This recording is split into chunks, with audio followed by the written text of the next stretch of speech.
on était les premiers à enseigner la boxe thaï. C'est pour ça que j'ai formé une quarantaine de champions de kickboxing et boxe thaï, même MMA réunis. Yo yo yo les gars, c'est les sages de la salle. Aujourd'hui, on est avec Émile Leladier. Bonjour Émile. Bonjour. Comment vas-tu? Ça va, je suis en forme. Ouais, moi pas trop, je sors du boulot. Et toi Jimmy, comment ça va? Ça va toujours? Ouais, ouais. Donc aujourd'hui, on va parler de la carrière d'Émile Leladier, qui était un entraîneur de boxe thaïlandaise, c'est ça? Ouais, Si je ne me oui. trompe pas. Ouais, de Alors- kickboxing aussi et de boxe française. Alors comment tu as commencé tes débuts, ton enfance, tout ça? Alors, mon enfance, moi, c'est la cité Rosenberg, Vitry, où j'ai commencé à donner des cours, à œuvrer dans les caves, à m'occuper des petits de ma cité et de Balzac aussi. Et j'ai commencé la lutte vers 16 ans, à peu près, avec Bart Canistra. Et après, j'ai enchaîné avec le maître Lafont. D'abord, il m'a conseillé d'arrêter la savate parce qu'il trouvait que j'étais pas doué. Donc, j'ai tellement été humilié que j'ai acheté des lestes que j'ai mis au pied. Et avec un vieux benching ball et 2 parpaings, j'ai travaillé ma technique. Et je me suis présenté en candidat libre à Jussieu. Et j'ai eu des super mentions et en pédago et en technique. Je suis retourné le voir. Et sa réponse, il a dit, je suis un maître d'armes. C'est-à-dire que de toute façon, même s'il est tort, il avait raison. C'est pour ça que je déteste que mes élèves m'appellent maître. Parce qu'un maître n'existe pas. La perfection technique ou morale, pour moi, ça n'existe pas. Quel était le diplôme que tu avais obtenu à l'époque? J'ai obtenu un gant d'argent, avec D'accord. mention. Et comment ça s'appelait le diplôme? Il y avait un nom de diplôme? C'était gant d'argent. Ouais, ça D'accord, s'appelait comme ça, ok, d'accord. gant d'argent de boxe française. Ok. Voilà, Ah, de boxe française. boxe française, voilà. Et donc j'ai démarré comme ça. J'ai beaucoup travaillé. Je n'étais pas spécialement doué, mais je me suis tellement acharné qu'après j'ai dépassé ceux qui étaient plus doués que moi par le travail et l'acharnement. Et voilà, j'ai toujours cherché à m'améliorer, à comprendre et jamais rester sur mes acquis. Tu pesais combien à l'époque? Je boxais dans les 60 kilos. Ok. Voilà, aujourd'hui j'en fais 87. Voilà. Mon corps a changé, mon mode d'entraînement aussi. Bien sûr. Voilà. Et puis en plus maintenant je suis plus âgé, donc forcément on prend du poids. Voilà, mais enfin moi c'est du muscle. Hein. Ah On ouais, voit c'est que plutôt pas mal, ouais. je me tiens pas mal quand même, pour un mec de mon âge. Ça te fait quel âge là? Et je vais avoir 64 ans. Voilà. Alors, j'enchaîne. Donc, tu as commencé la boxe. Tu nous disais que tu avais donné des cours dans des caves. Explique-nous, parce que là, Alors, envie de savoir. quand les caves étaient encore ouvertes, maintenant les caves sont fermées depuis des années à cause de la drogue et des problèmes de dealers, tout ça. Mais au départ, il y avait un espèce de hall à mobilette qui donnait avant les caves. Et moi, avec un vieux sac, on s'entraînait et je donnais des cours aux petits de la cité. Et c'était aussi mon côté social. De toute façon, j'ai toujours été comme ça. Donc, j'ai démarré comme ça dans de mauvaises conditions. Donc, des fois, je dis à mes élèves, vous êtes des bourgeois de la banlieue maintenant. Si vous saviez d'où j'ai commencé, dans quelles conditions, avec très peu de matériel, il fallait vraiment avoir envie. Et dans une semi-pénombre, il fallait vraiment, la Alors, foi. moi, les photos que j'ai vues de toi et les images dont je me souviens de toi, c'était la boxe thaï. Comment tu as fait la transition de la boxe française à la boxe thaï? Alors, comment ça s'est passé? D'abord, j'ai pas fait la transition de la boxe française à la boxe thaï. D'abord, j'ai fait un peu de kickboxing. Et après, j'ai rejoint Roger Pachy. Donc, une bonne pédago, vraiment un homme à l'écoute. Il ne s'embrassait pas les mains, pas un maître, pas les maîtres eurasiens ou le maître français que j'avais avant. Là, il a vraiment été très gentil. J'ai changé ma façon de m'entraîner, plus sur les low kicks. Ma façon de frapper n'était plus la même. J'ai perdu pas mal de technique quand même, mais j'ai pris en puissance. En boxe thaï, il y a des choses qu'on laisse Tu tomber. parles d'efficacité alors? L'efficacité, voilà. Je pense que les low kicks, tout ça, travailler beaucoup plus mon anglaise aussi. Alors qu'en boxe française, c'est beaucoup de combinaisons pied-point, mais c'est fluide, quoi. Mais ça ne veut pas dire que c'est pas efficace. Hein. Moi, je suis d'accord. Mais moi, c'était mon style, la boxe thaï. J'ai trouvé vraiment ce qui me convenait. Voilà. Et j'ai continué à enseigner et à combattre aussi dans ce style-là. Et là, on parle Voilà. de quelles années à peu près? Des années 78. Ah oui, on remonte vachement loin. Ça Ouais. on remonte même pratiquement au début de la boxe thaï en France. Ouais, de toute façon, c'est tout à fait ça. Tu soulèves un bon truc, puisque Roger Pachy nous donnait à nous, dans un café, je m'en rappelle, dans le 20e, des licences FSGT. On était les premiers à enseigner la boxe thaï. Il n'y avait pas réellement de diplôme. Il nous donnait les trucs FSGT, nous faisait confiance. On a commencé à créer tous des petits clubs comme ça. Et toi, tu étais sur la région Vitry, Je suis 94. toujours resté à Vitry, à Marcel Cachin. Ouais. Et après, j'ai été sur Ivry. J'ai été aussi à Paris, rue Montorgueil, où j'ai donné des cours. J'ai œuvré pas mal Et l'ambiance boxe thaï à l'époque, comme voilà, dans le début des années 80, explique-nous, c'était quoi l'ambiance à l'époque? L'ambiance boxe thaï, j'avais les champions de maintenant, Jaïd. C'était assez convivial, pas trop de grosses têtes, puisque c'était la découverte en France de la boxe thaï. Donc nous, on venait tous de milieux différents, on apportait tous notre touche personnelle. Et Roger Pachy, il réussissait à prendre chacun un peu de chacun pour nous faire évoluer. Voilà.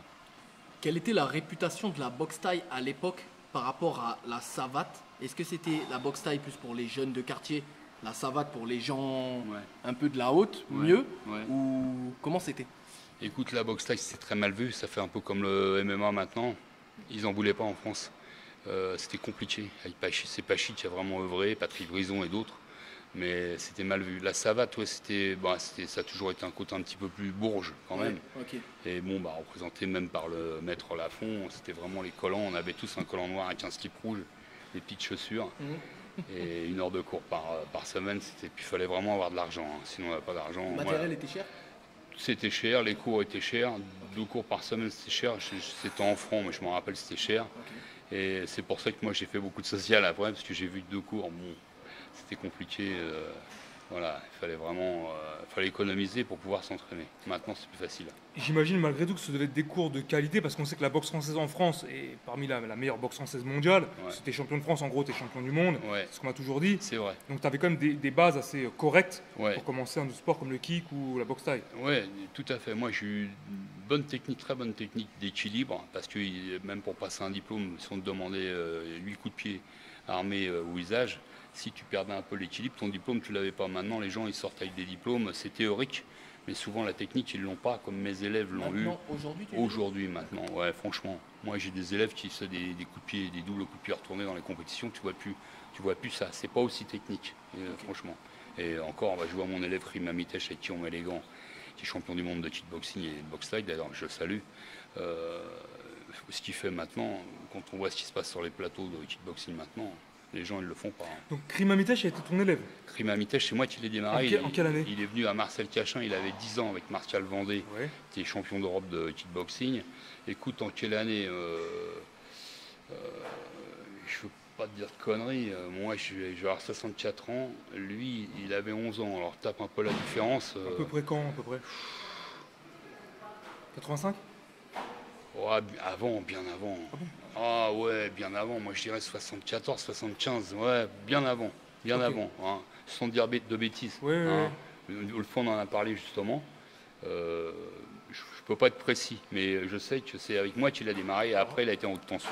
Krim est devenu champion du monde. Est-ce que de base, tu as vu tout de suite un potentiel? Est-ce que tu as vu qu'il était bon? Est-ce que vraiment tu as senti un talent ou alors c'était le travail? Comment ça s'est passé? Non, ça c'est un truc que j'ai, c'est une qualité je pense, j'ai des défauts mais j'ai aussi des qualités forcément, de détecter les gens qui mentalement et techniquement peuvent faire des carrières. C'est pour ça que j'ai formé une 40aine de champions de kickboxing et boxe thaï, même MMA réunis. Je vois, j'ai l'œil. D'ailleurs mon dernier poulain, il s'appelle Racine Batouche, il est champion de France de kickboxing. Il est à 77 kg, même en MMA il est excellent et franchement, je l'ai senti aussi qu'il y avait un potentiel. Voilà, ça je le sens. Voilà. Et tu regardes quoi justement? La façon de marcher. Ah ouais. Ouais, la façon de se comporter globalement, la façon d'écouter, les échanges. C'est important l'échange humain avec moi.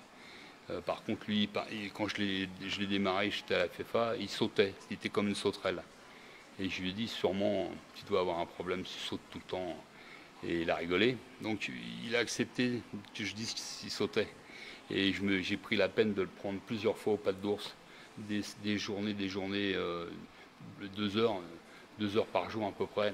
Et il m'appelait tonton, c'est resté comme ça. Et finalement, à un moment donné, je lui ai dit, il faut que tu partes avec juif, parce que le MMA, d'accord, mais en kickboxing, moi, je peux pas t'emmener plus haut. Et j'ai bien fait, il est devenu champion de France de kickboxing professionnel la première année. Voilà. Et là, on lui avait proposé un championnat d'Europe, mais à cause du confinement, ça a été annulé, c'était en Lettonie. On l'a fait perdre du poids, mais finalement, tu vois, il n'a pas pu combattre. C'est ma dernière grosse proie. Et puis en plus, c'est une belle âme. Voilà.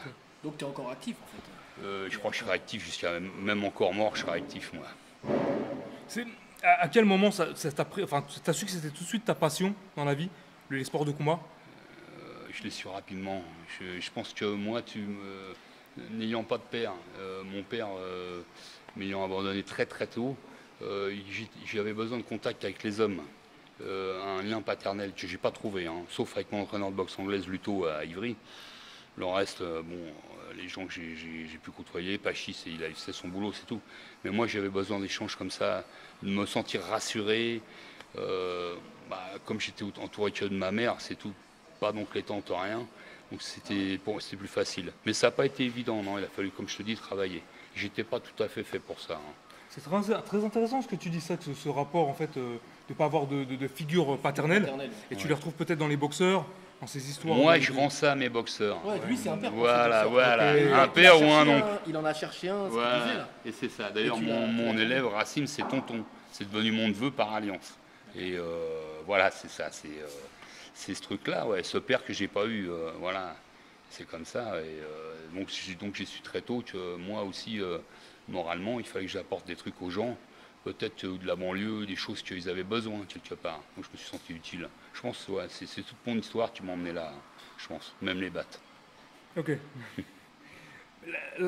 On sait comment ça marche la carrière d'un boxeur. À quel moment tu t'es dit qu'il faut que tu fasses la transition entre je suis boxeur et après je veux amener mes boxeurs, c'est-à-dire devenir entraîneur et amener mes boxeurs plus loin que moi j'ai été. À quel moment tu as eu cette transition? Ça c'est venu avant que je combatte moi-même. Je sentais que j'étais vraiment plus fait pour l'enseignement que boxer. Parce que je me disais que quand je boxais, je n'avais pas vraiment de raison de mettre des coups à quelqu'un que je ne connaissais pas. Donc c'était un problème psychologique pour moi. Il y en a, ils n'ont pas ce problème-là, ils montent sur le ring, ils font leur taf. Moi j'avais ce problème humainement parlé. En boxe française, c'était les assauts, c'était pas compliqué. Non. Mais quand tu commences à passer chez les pros en kickbox, les coups tu dois faire du mal. Et j'avais un problème de conscience avec ça. Donc j'ai vu assez rapidement qu'il fallait que je passe à autre chose. J'ai jamais entendu ça. T'avais pas l'instinct du tueur, quoi. Non. Si moi je peux comprendre, je vais te dire, mon dernier combat que j'ai fait, à un moment le gars je le blesse, en fait je l'ouvre à l'arcade. Ouais. Et derrière, je savais que je pouvais le finir en y allant en franco, mais je ne l'ai pas fait. En Thaïlande, là, au dernier round, je le finis pas. Et donc j'ai ça, je comprends ce que tu veux dire. Voilà, tu comprends qu'après, voilà. Pas au début, c'était plus un jeu, les assauts, mais quand tu montes sur le ring, tu vois les dégâts que tu peux faire. Tu n'avais pas l'instinct du tueur? Non. C'est pas, je pense pas que ça soit forcément des tueurs, mais ils font la différence entre les deux. Moi, voilà, je vois ce que tu veux dire. Mais moi, non. Moi, quand ils sentent le sang, ils y vont franco. Ouais, il y a ça, puis bon, mettre quelqu'un KO, bon, tu sais qu'après, forcément, il y a des dégâts. Il y a des conséquences. T'as trop d'empathie. T'as pas peur pour toi, t'as peur pour les autres en fait. Pour les autres. T'as trop d'empathie. Ouais, t'es vraiment un éducateur dans l'âme. On sent je pense que c'est. Mais t'es d'accord qu'il y a des gens qui vont trouver ça bizarre, et je peux les comprendre, de se dire, vous faites de la boxe, les mecs, du sport de combat, vous faites des sparring, tout ça, et quand vous arrivez au combat, vous avez de l'empathie pour votre adversaire. Il y a des gens qui ne comprendraient pas ça. Écoute, je pense que si tu n'as pas d'empathie, tu n'es pas un beau champion. Moi, je pense que tout le monde comprend ça. Je pense que la majorité des gens comprennent ça. D'ailleurs, je pense qu'énormément de gens se disent, dans le monde dans lequel on vit, mais pourquoi ils font ça? Pourquoi ils se tapent dessus? Déjà, même nous à la muscu, les gens se demandent pourquoi ils se font du mal. Parce que c'est dur de s'entraîner, quelle que soit la discipline. La majorité des gens se demandent qu'est-ce qu'ils font. Je ne sais pas si, petite digression, mais liée, fut un temps, je courais dehors. J'allais faire du footing. Il y a 8 ans par là. C'était pas à la mode comme aujourd'hui. Et quand je courais, des fois, il faisait des temps pluvieux comme aujourd'hui, canicule, et il y avait des gens qui me regardaient dans la rue, et je sentais dans leur regard, ils se disaient, mais il est mort. Mais pourquoi il court? Il court après quoi? Aujourd'hui, il y a plus de gens. Et tu courais après quoi alors? Je m'entraînais, je faisais du footing. Je courais après la santé, le plaisir. Et on me regardait comme un taré. Et un dépassement de soi-même, parce que la course à pied, il faut le faire aussi. Tu seul face à soi. Et en boxe, il y a des gens, ils montrent un match de MMA où ça, il y en a, ça saigne là. En UFC, ils sont obligés de mettre en noir et blanc, machin. T'as des gens, ils vont se dire, mais qu'est-ce qu'ils font? Qu'est-ce qu'ils font? Ouais, c'est vrai. Pourquoi?